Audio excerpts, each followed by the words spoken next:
Hi and welcome. It's Carmen from Written in the Stars, Astrology and Spiritual Wellness.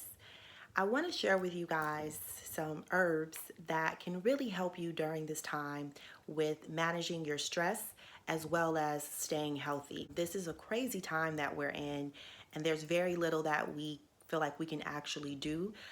But there are some really simple, easy things that are readily available to you that you can get your hands on, that you can prepare for yourself and your family.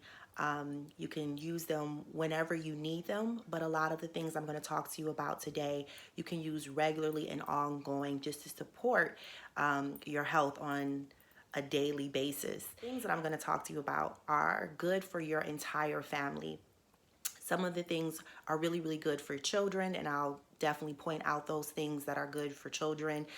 They can also be given to older members of your family. So the good thing about herbal medicine and herbal remedies is that they're good for everyone. If you're pregnant or nursing, you may want to double check, but otherwise, yeah, these things are going to be good for everyone. And these are things that I keep in my house, I use for myself, I share with my family, and I just wanted to share with you. Today I'm going to talk to you about some herbs.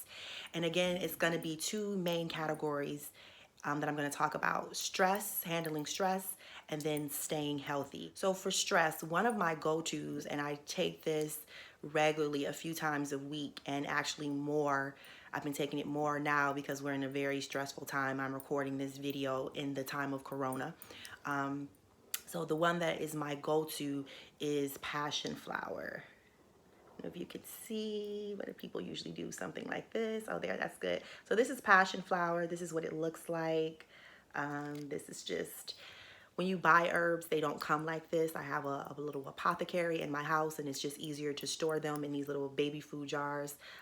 So this is passion flower. So passion flower is calming, and it's a mild sedative.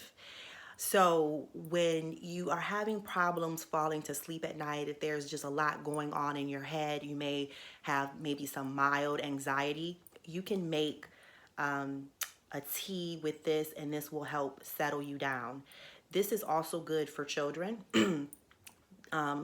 Usually children don't have anxiety, right? They have no cares in the world, but children can tend to be like all over the place, a lot of energy. They can maybe have some nervous tics. I hear about people like giving their kids medicine to make them calm down, things that they shouldn't to make them go to sleep. Get you some passion flower. Passion flower does not make your child drunk. It does not make your child groggy.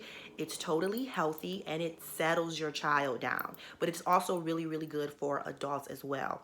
So the first thing, a mild sedative that you can get, is passion flower. Next up is Vervain. And if you can see here, you can see it's darker, it's green, it looks a little more woody and robust.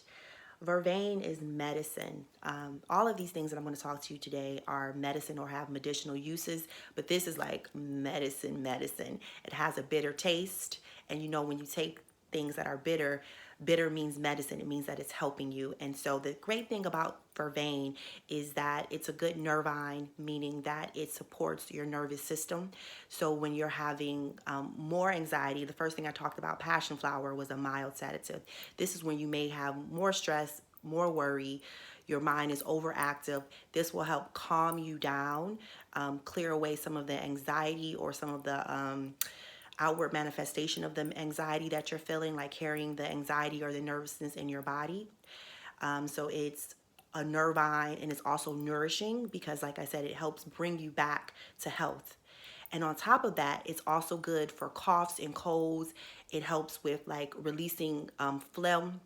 So if you are congested, Vervain will help with that. So this is really, really good to take at this time because it helps both with stress as well as putting you back into a healthy state and getting rid of symptoms related to cough and cold and allergies and flus and all of those types of things. The third thing is oat straw or oat tops, and I didn't have any of that available, and I just can't find any. I haven't been able to find it in a couple of weeks actually. So oat straw is just grass. So oatmeal comes from a grass.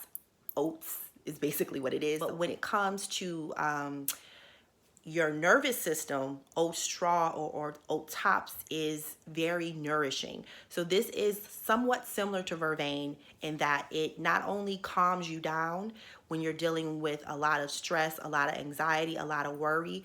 It kind of helps calms you down, but it also supports and nourish or feeds your nervous systems. So if you just happen to be a person who is very cerebral, always in your head, you know, your mind is always going and racing, I would suggest that you take oat top or oat straw regularly. You could literally take a couple of cups a day, drink a couple of cups a day, just to kind of maintain health and make sure that your nervous system is healthy. But definitely in times of stress, oat straw or oat tops, you can take it daily. And when you're dealing with times of high stress, high anxiety, mental burnout, oat straw is really, really useful during those times. Those are the three things that I would suggest for your nervous system and stress. Vervain is also good for cough and cold, so that's kind of like a catch-all. Passion flower, a mild sedative, helps you relax, really good for kids as well. And then the oat tops or oat straw. Next, let's get into suggestions for cough and cold. When it comes to cough and colds, something that I always have around, I tend to get a lot of seasonal allergies, so I get like a stuffy nose and things like that. So I always keep some Mullen. This is Mullen. I don't know if you can see very well. Mullen is fluffy.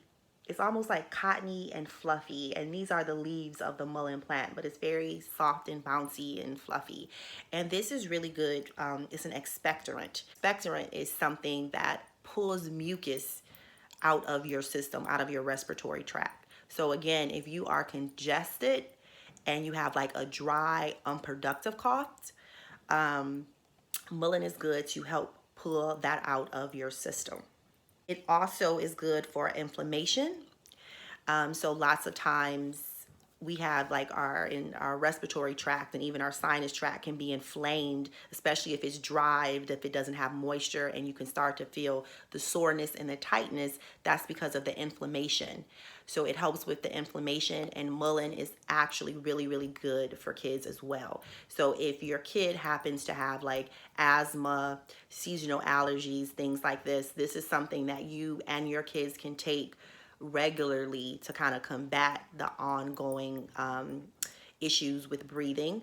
And then especially when you're having cough and colds, this is something good to take. So here's Nettle. This is usually how herbs come in a package like this. Nettle is something that I always take, again, because I have seasonal allergies. My nose gets stuffy. So the great thing about nettles is that it was a lot of great things about it. But first, it's kind of like antihistamine. So like if you're familiar with Benadryl, we take Benadryl when we have, like when our body is reacting and trying to fight off some type of invader, we'll swell up and we'll itch, which is the body's response. And we'll have to take Benadryl to kind of calm and soothe. So Nettle in some ways acts like Benadryl, right?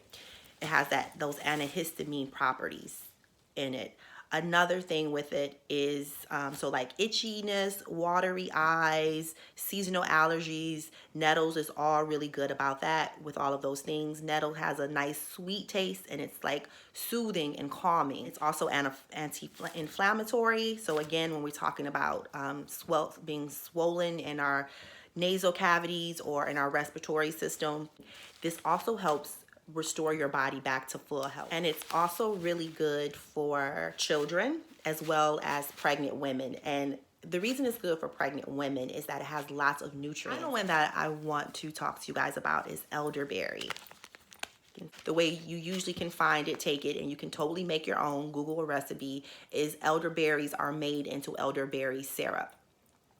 And why it's so good is that it is antihistamine, it helps with colds, it helps with asthma, hay fever, congestion. So this is something that you can take at the beginning of the seasons, when the seasons change, to make sure that you don't get sick.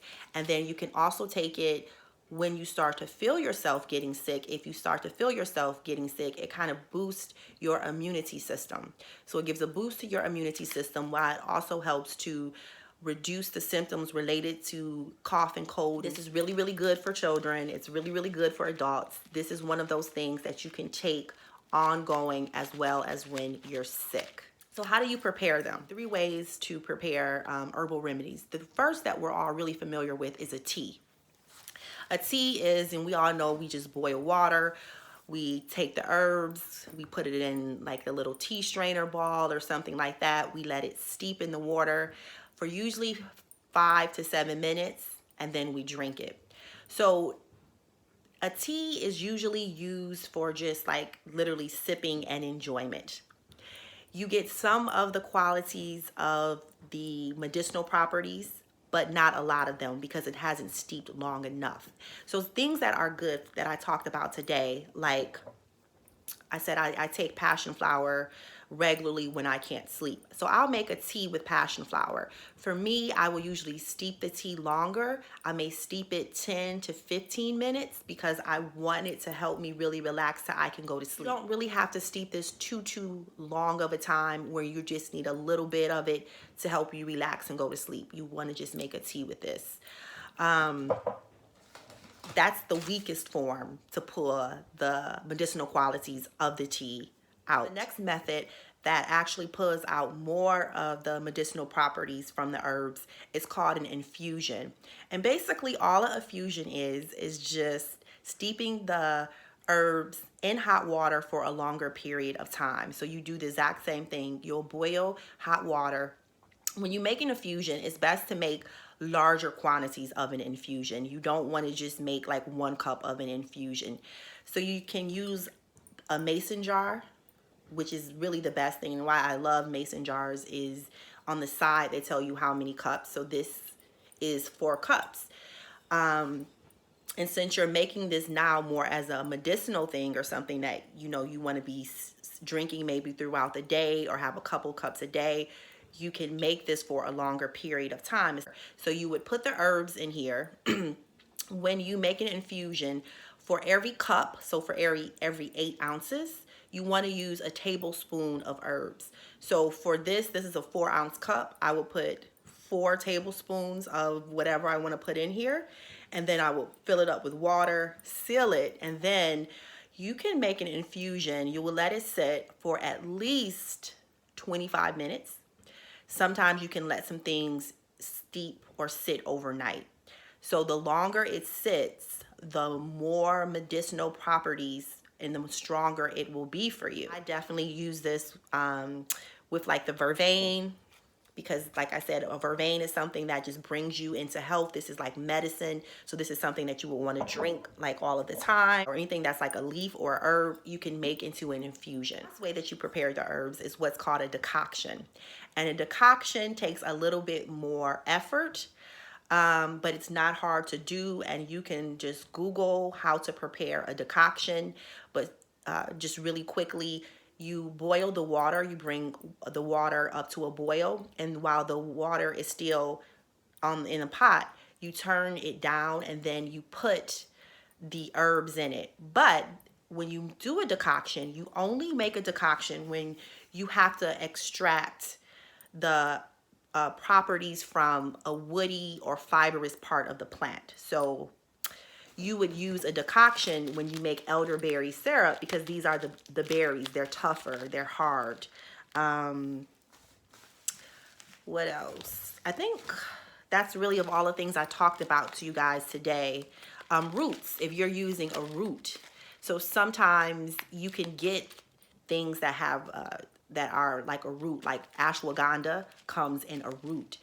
So if you get things that are berries or roots, or like I said, it's tough or fibrous, it's not just a leaf, you have to use a decoction to actually extract the properties out of it. So I hope this video has given you guys some ideas on really simple, easy ways to keep yourself and your family healthy right now in these difficult times, but just over long term. These are definitely things that I would suggest that you keep around the house and in your medicine cabinet for whenever you need it. All right, guys, have a good one.